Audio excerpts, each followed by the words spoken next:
let's take a closer look at this paragraph. This is part of our vocabulary activity on page 198.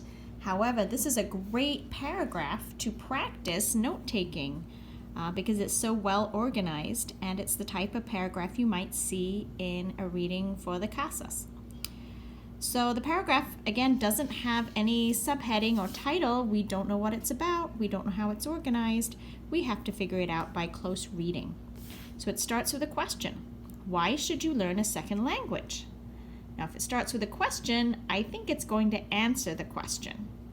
Acquiring another language can lead to many opportunities in life, both professional and personal. So this sounds like the main idea to me. Why should you learn a second language? Because it can lead to what? Opportunities, both professional and personal.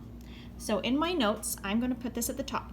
Acquiring or getting or learning another language leads to or results in many opportunities in life, and there are two categories here, professional and personal.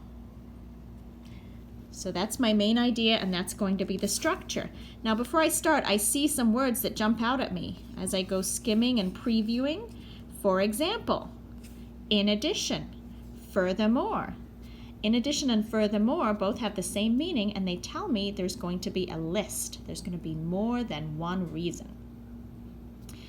So we have, for example, many employers regard or look at competence, that means mastery, in a second language as a desirable quality in job seekers.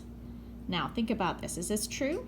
If you speak a second language, is that something desirable that an employer will look at positively? Yes. Most jobs these days would love you to speak 2 languages at least. They want you to have English and Spanish ideally. And experts anticipate, they predict, they guess that this trend will continue to grow. So it's going to be more important. So for our kids to be bilingual or trilingual is going to be very important in the future. Okay, so I'm going to put this in my notes. Am I going to put it under professional or under personal? I'm going to put it under professional. So here's my notes. Language competence, desirable quality for employers. So I just changed the words a bit. You do it however you like. Okay, so next, people who speak only their native language may be seen as less valuable. That's the same idea, right? So speaking more than one language is desirable. Speaking only your native language is less desirable. Okay, in addition, also, international travel can be more rewarding for people who speak the language of the places they are visiting, as it allows them to have conversations with locals and make new friends. Have you found this to be important when you travel, that you can speak the language? I have. It's great to be able to order your food in a restaurant in the local language. Okay, so is this going to be personal or professional? International travel can be rewarding. Well, I'm going to put under personal, because when I travel, I usually do it for myself. So I have international travel, more rewarding, speak to locals, plus make friends. And then the last part, it says furthermore, which has the same meaning as in addition. Speaking more than one language can expand, make bigger a person's cognitive abilities. And I know cognitive has to do with the brain and how it works.